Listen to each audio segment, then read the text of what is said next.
What's good, y'all? Welcome to another episode of Off the Backboard. I am your host, Eloy Thomas. And as of right now, there's more parity in the NBA than there's ever been. A whole lot of teams looking amazing that could possibly contend for a championship. But as we all know, there's only one Larry O.B. to go home with one team at the end of the season. So today we're going to be breaking down what teams are more likely to be able to actually contend for a championship rather than not. But before we get into that, as always, we're going to get into some Ask OTB comments. As many of you guys may know, Ask OTB is one of my favorite segments on this channel, as it just gives me an opportunity to see, some of your guys' NBA questions, hot takes, anything like that. So all you gotta do is drop a hashtag AskOTB in the comment section down below for a chance to be featured in one of these videos with one of your questions, anything like that. But today's first question is going to come from Ducky Furrybottom, and this is a pretty loaded question, so I'm pretty excited to get into it. But he asks, the 86-87 or the 2000-2001 Lakers, who are you taking in terms of greatness to the sport and also in a matchup? And as well as that, do I have Kobe Bryant top 5 or top 10 of all time? Again, like I mentioned before, this is a pretty loaded comment, so let's get right into it. First, we're starting with the 86-87 Lakers, who, was on the tail end of their Showtime run. Just an amazing team with a lot of historical significance to the sport. A 65-win team this season, went on to win the Larry O.B. against the Boston Celtics. The last time that they would actually meet in the finals, the Lakers and the Celtics, until the early 2000s. So just a conclusion to a rivalry in the 80s that was just extremely significant for that era. And then on the flip side, we have the 2000-2001 Los Angeles Lakers, who were of course led by a veteran Shaquille O'Neal, a really young Kobe Bryant, who was still only 22 at this time. And would have his first kind of real breakout scoring season. I know that the season prior he had averaged about 21, 22 points a game. This year he would shoot that up all the way to 28.5 points a game. Shaq would also average about 28 points, 12 rebounds. So just an extremely dominant season for the two of them, both of them making all NBA teams, all defensive teams. And being the defending champions of the prior season, there was a lot of pressure on this team that they really lived up to expectations with, winning 56 games. And having a phenomenal run in the playoffs. That historic 15-1 playoff run would be capped off against the Allen Iverson-led 76ers. So just an amazing team for this season, ended up with the Larry O.B., the second championship and what would be an eventual three-peat for this Lakers team. Now, getting back to the original question where he asked, who am I taking in terms of greatness and who am I taking in a matchup? It's really hard not to take this 86-87 Lakers team in terms of greatness, just because, this was the capping off of the rivalry between them and the Boston Celtics. You had Magic and Kareem leading the Showtime era, which really kind of changed how basketball was played. So in terms of greatness to the sport, I'm definitely taking the 86-87 Lakers. But in a matchup, there's no way that I'm not taking the 2000-2001 Lakers, as I just don't feel like they would have had the defense to keep up with that, faster, more athletic team. I know that they had Michael Cooper, who had made an all-defensive team this year, and he was a great perimeter defender in his own right.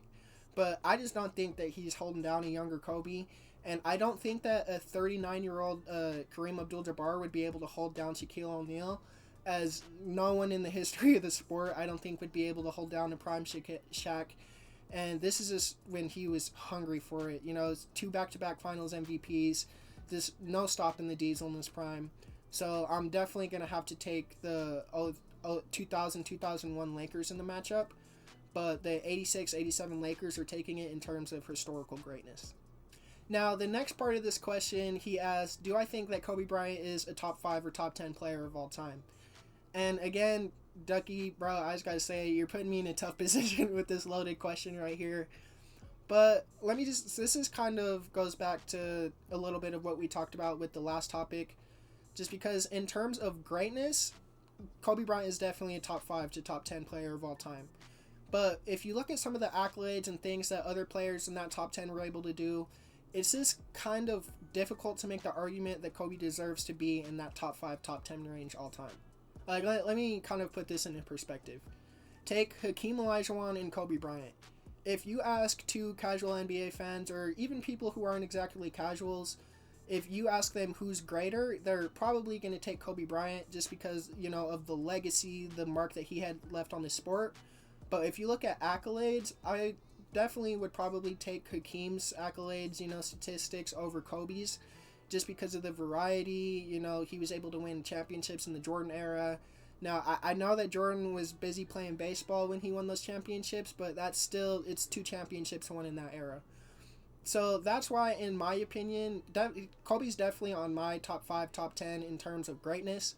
But if I start looking at it, you know, more of through of like a magnifying glass of where I definitely want all of these players, it's just really hard to justify putting Kobe in that top 10.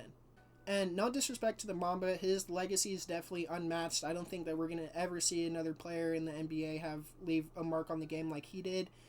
But just in my opinion, when it comes to accolades and things like that in terms of historical greatness, it's really hard to put him in that top 5 to top 10. But every single past NBA player, anybody that's played against him, always has him in the top 5 to top 10. So who am I to argue with the guys that actually, you know, like suited up against him and got to play with him? But in my opinion, he's top 5, top 10 in terms of legacy. But when you start talking about accolades, it's a different story. Next question is going to come from YMF Stank on TikTok. He asks, if Andre Drummond played in the 70s or 80s, do you think he would be a top 10 center ever? Now, this is a question that I think is extremely interesting, as it's something that I think about all the time.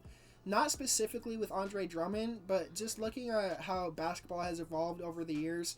There's just so many players that I feel were just born into the wrong era. You know, guys like Drummond, of course, Jahlil Okafor, Greg Oden, Pete Maravich.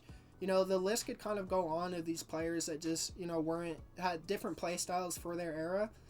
So this is something that I actually wanted to make kind of like a full video on, just players who I think would be more successful in different eras. So thank you so much for this comment, and be on the lookout for the video that I'm dropping on this topic this next Wednesday. Now that we're done with the Ask OTB comments, let's get into the bulk of today's video, where I'm going to be breaking down what teams I think are real contenders in the NBA for Larry O.B. this season. Now, the way that this is going to work, I'm only going to be looking at the top 10 teams in each conference, you know, ones that are viable for the play-in and the ones that are already locked into the playoffs. And as well as that, I'm going to be putting them in 4 different tiers. Now, first tier is going to be impossible, just teams that I think there's no way that they would actually be able to contend for a championship. Outside looking in, teams that, you know, are possibly one move away, or just there's different circumstances to where I don't think they would actually be able to contend. Next here is going to be wouldn't be surprised, and this one I feel is kind of self-explanatory. Teams that I wouldn't be surprised if they were able to make a run, but I'm kind of leaning towards them not being able to. And then finally is the actual contenders, teams that I think it's going to be really hard to beat in a 7-game series in order to eliminate them. But without further ado, let's get right into the list. Getting started with the Eastern Conference, we're going to start with the teams that I think it's highly unlikely that they are able to contend for a championship. At first, I had this as impossible, but I feel like that's, you know, nothing's impossible in the NBA. All these guys are extremely talented players, so there's, you know, a chance that they would be able to get out some of these series. But as of right now, I just think it's extremely unlikely. These 3 teams in the Eastern Conference for me are going to be the Brooklyn Nets, the Chicago Bulls, and the Orlando Magic. Now, the Brooklyn Nets and the Chicago Bulls, I feel, are a little bit more self-explanatory, but I feel like some Magic fans might be on my head a little bit just because, you know, they've been having a really great season, turning around with the young talent that they have out there. But it just comes back to exactly that. It's still extremely young talent, and none of these guys have any sort of playoff experience at all. And though Paulo and Franz have both been amazing this year, don't get me wrong, neither of them have taken the jump to a player that I feel like is, you know, able to lead a team to a championship. But give them a few years, and if they can make some, you know, key acquisitions, I really think that they need a point guard out there in Orlando. You know, Jalen Suggs, not a point guard, Cole Anthony. Those guys just aren't lead guards. I feel like they just need someone that can play make for them a little bit more. So as of right now, I have them, you know, not really being able to contend for a championship. But give it a few years, I feel like this Orlando team can be very dangerous. Next here we're going to have is outside looking in. Now, these are teams that I feel like are on the brink of being able to actually contend for a championship, but might just be a few pieces away or just lack experience. These 3 teams are going to be the Indiana Pacers, the New York Knicks, and the Cleveland Cavaliers. Now, starting with the Pacers, I feel like their big thing is this age and inexperience, kind of similar to the Magic. The reason that I put them in the tier above the Magic is just because of the explosive offense. This is a team that can keep up with any team in the NBA in terms of scoring. You know, they're getting out on the break, they're shooting the 3-ball extremely efficiently. but the defense is where they struggle a lot. They can't stay in front of a trash can at this point. But, I feel like with the young explosive point guard that they have out there in Tyrese Halliburton, the shooting, all of that good stuff, they're a team that, give them a little bit more of experience and a big wing defender that can really guard on the big bodies in the Eastern Conference. They could be a legitimate problem. The New York Knicks, they were a team that I was really debating putting a tier above this one. But with them, the big thing for me is just Julius Randle. And this is no slight to Julius Randle. I don't know him as a person, but when it comes to basketball, I just don't think that that's a guy that you can have as a number 2 on a championship contending team, just because of how inefficient he is. Well, I shouldn't say inefficient. He's putting up decent efficiency splits this year, but inconsistent is the better word. I just don't know what I'm getting out of Julius Randle every night, and I feel like when it comes to the playoffs and teams are really, dialing in on him for 7 straight games, it's going to be really easy to get him, out of his comfortability on offense. Damn, that just beat my ass. But then you also have Jalen Brunson, who, he's amazing for the New York Knicks, but he's undersized at the end of the day. Again, when it comes to a full 7-game series, I feel it's going to be really easy to trap him because of the size, and you're not going to have that number 2 guy in Julius Randle to be able to bail him out just because of the inconsistencies. So I feel like for them to really be a true contender, and again, no slight to Julius Randle, I don't think that he's the guy for this team. Now, of course, they've been playing amazing since the OG Anunoby trade, but I still feel like it's kind of just like a honeymoon phase kind of thing, like kind of similar to what we see with James Harden when he first gets to a team where, things are great, all dandy. But once teams, start getting more into the scouting report, seeing the actions that they're running, things like that, I feel like the offense is definitely going to stagnate a bit. They've been number 1 in offensive rating since the new year, since they acquired OG Anunoby. And then you have the Cleveland Cavaliers, who I feel like are a team that are really just built to win regular season games. But the reason that I put them here is just simply because of Donovan Mitchell. I feel like he's a guy that can win you a series just by himself, but it's really hard to win a championship by yourself. The only time that we've really, I feel, seen that was when Hakeem led the Rockets, on his back, but he had some, formidable co-stars. You had Dirk Nowitzki, but, he had Jason Kidd, he had Jason Terry, just a pretty formidable front court with him. And, no slight to Darius Garland, but he's undersized. The 2 Twin Towers, there are guys that are going to struggle in the playoffs. We've seen that against the New York Knicks this last year. Jared Allen literally had to quote him saying that the lights were too bright. Maybe they learned a lot from that series, but as of right now, I just don't think they have the experience to contend. And with that front court of Jared Allen and Evan Mobley, it's just going to be really hard to create any sort of spacing for Don and Darius Garland. So that's why I have them in this tier. Now, this next tier is going to be teams that I just wouldn't be surprised if they were able to make a run in this year's playoffs. And these 2 teams are going to be the Philadelphia 76ers and the Miami Heat. Now, the Miami Heat are a team that I know a lot of people are probably going to be surprised to have them this high on this tier list. But it's just Jimmy Butler, man. He turns into an entirely different beast in the playoffs. We all seen it last year. I picked them to lose every single one of the rounds that they were in the playoffs. And they somehow managed to will themselves to the NBA Finals against the Denver Nuggets. And all of that is just built on culture. You have Eric Spoelstra, who just signed that new massive contract, so, he's going to want to prove that he's worth that contract. And, again, Jimmy Butler, Jaime Jaquez, Bam Adebayo. With the emergence of Jaime Jaquez is having, a different option to go to scoring-wise in the playoffs, and he hasn't looked too shabby on defense. Bam Adebayo is having an all-star season. And again, Jimmy Butler is just going to do what he does. But the Philadelphia 76ers, I'm not going to lie, I love this team. Joel Embiid is having a historic season. Got Tyrese Maxey out there playing great. Kelly Oubre is playing great. Tobias Harris is having a great season. But the main reason that I didn't put them as true contenders, just because I feel like they have the offensive firepower and are backing it up on defense in order to be considered contenders. It's just the playoff hiccups of Joel Embiid. It's the same reason why Jimmy Butler and the Heat are up here, is just because of the playoff performances of Jimmy Butler.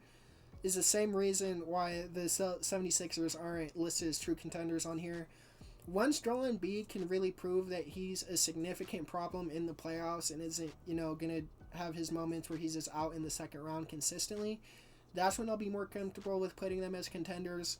But as of right now, that's just where I have these two teams ranked. And finally, getting to my true contenders in the Eastern Conference, we're going to have two teams. They're going to be the Boston Celtics and the Milwaukee Bucks. Now, the Boston Celtics, I feel, should be pretty self-explanatory if you've been keeping up with the league.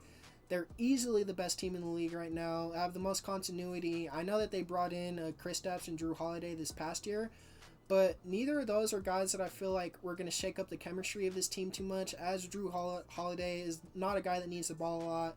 He's defensive oriented. He was just replacing the defense that they lost in Marcus Smart. Same with Kristaps Porzingis. They needed that interior defense very badly. They needed a big man that can stretch the floor. So these were two players that weren't going to shake up the chemistry and were just instantly going to fill holes that this Boston Celtics team needed. All 5 starters of the Boston Celtics teams are top 10 in All-Star voting. So that should just give you an idea of how dominant this team has been. That hasn't happened since the Atlanta Hawks had all 5 of their starters make an All-Star team. And then you also have the Milwaukee Bucks, who I was sort of conflicted as putting them as real contenders. But when you have Giannis, who's playing at an MVP level, having one of his best seasons that he's ever had, Damian Lillard, who has looked shaky and has had a lot of, bad shooting games so far this season, but you can't deny that fact that is Damian Lillard, and you can't deny the shooting. So I feel like just with the talent that they have on that team, with Giannis and Dame, they have really good supplementary players, and Bobby Portis, Brook Lopez, Malik Beasley, who is leading the NBA in 3-point percentage right now. I feel like it's going to be extremely difficult to get this team out in a 7-game series. And if I had to pick, the only team that I can see actually being able to compete with this team in a 7-game series in the Eastern Conference is the Celtics. Now, of course, the Celtics are my favorite to come out of the Eastern Conference, but it's going to be a battle if these two teams end up meeting. So that's why I have both of these teams as contenders. Both of these teams can legitimately walk out with a Larry O'B at the end of the season. I'm leaning more towards Boston Celtics, but I can see the Bucks taking it too.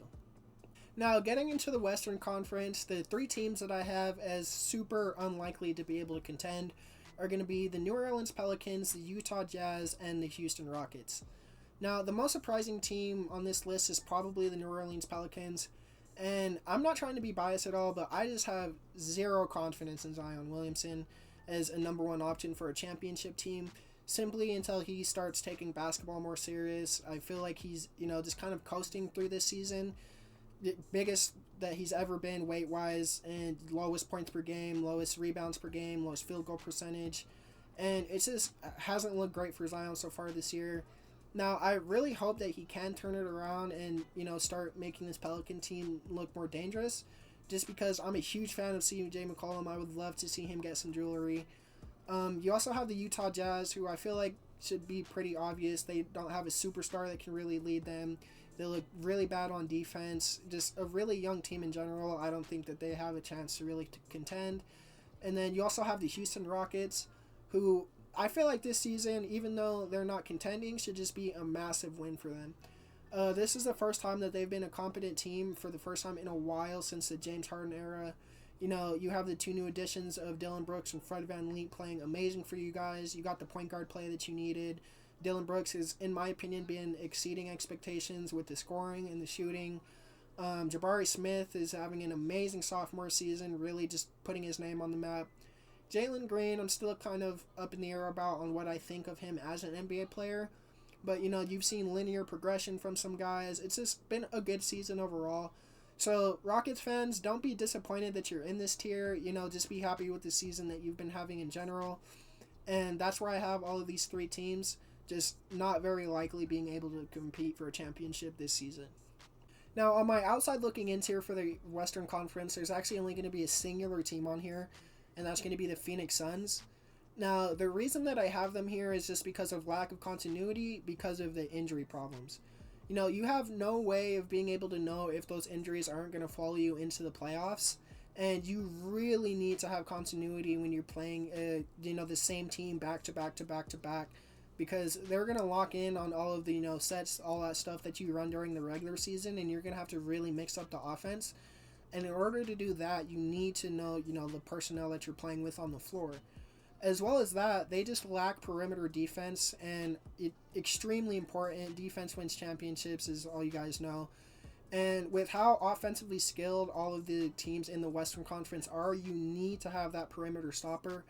And I just feel like that's something that the Phoenix Suns really lack. Of course, they can keep up with any team offensively, with Kevin Durant, Bradley Beal, Devin Booker. But all three of those guys have to be out there. That comes back to the injuries that I was talking about. And all three of those guys have to come back and play defense on the other side of the ball. Now, I know that Kevin Durant is not too shabby of a perimeter defender. But Devin Booker and Bradley Beal, that front court, or back court, is just not made to play playoff defense, in my opinion. So that's why I have them on the outside looking in when it comes to contenders. So this next tier is going to be, again, teams that I would not be surprised at all if they're able to make a deep run in this Western Conference playoffs. And there's actually 4 teams on this tier, so that just goes to show you how stacked the Western Conference is with all the talent out there. But these 4 teams are going to be the Minnesota Timberwolves, the OKC Thunder, the Dallas Mavericks, and the Sacramento Kings.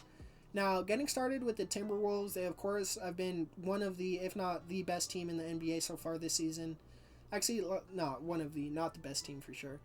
But, they've been holding down the 1 seed in the Western Conference for weeks now. They have the defense, the offense to make it happen. The only thing that kind of scares me about this team is just the lack of experience in the playoffs. Now, I know that Rudy Gobert has tons of playoff experience, with the Jazz. But, just lack of experience, I feel, will really hurt this team. But they do have the scorer to bring it home for them in Anthony Edwards. Like I said, they have the defense. So, again, I really wouldn't be surprised if this team is able to make a deep run in this Western Conference.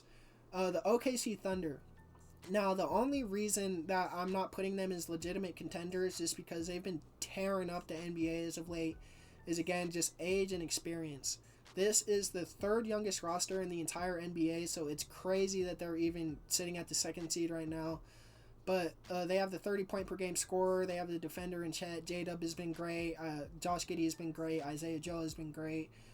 Lou Dort's been great. So just a great collection of players that I feel like have really, gelled together with that chemistry.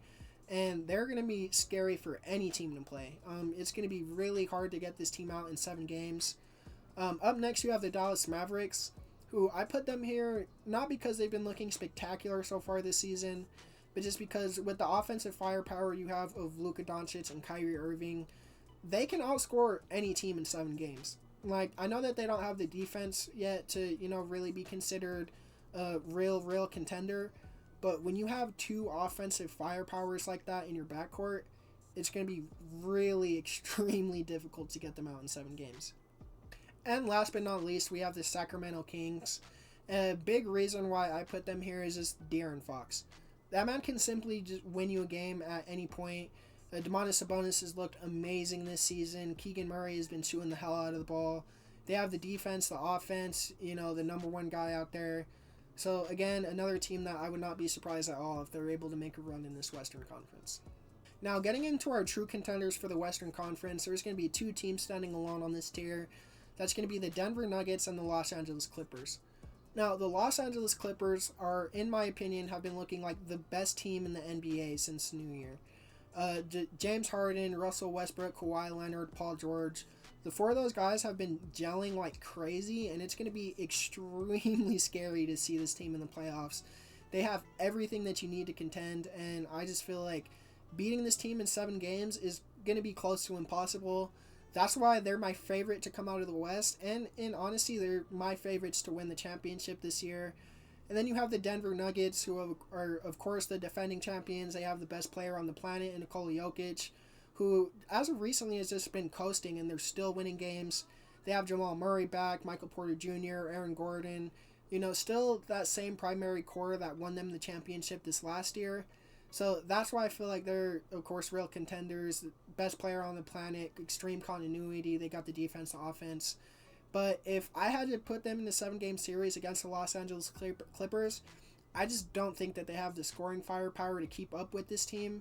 As well as that, the Clippers just definitely have the size to keep up with the Denver Nuggets. Kawhi Leonard, Paul George, Zubac in that front court. So I feel like those are definitely the two teams that are viable to compete in the West. But if I had to pick one coming out of the Western Conference, it would definitely be the Clippers. Now, my finals that I have projected for this year are the Clippers and the Celtics. If we get that finals, it's going to be an all-timer, as both of these teams are extremely stacked. They have the firepower to keep up with each other. It's definitely going to go 7 games if they do meet up. And I'm not going to lie, I'm extremely conflicted on who I would have winning that series if they do meet up in the finals. So what I want you to do in the comments down below are, 1, let me know if I'm tweaking on any of these picks with the contenders. And 2, who you would have winning an NBA Finals between the Boston Celtics and the Los Angeles Clippers. But that is going to do it for me, y'all. I just want to say thank you so much for watching this video if you've made it this far. Again, in the comments down below, let me know if I'm tweaking and who you would have winning that finals matchup. And as always, hashtag AskOTB. Just drop a hashtag AskOTB in the comment section with any sort of NBA question, hot take, or anything like that for a chance for it to be featured in one of these videos. Again, be on the lookout for my video I have dropping this Wednesday of what players would be more successful if they were to play in different areas. Again, thank you so much for watching. I appreciate every single one of you. I'm about to get out of here. Peace.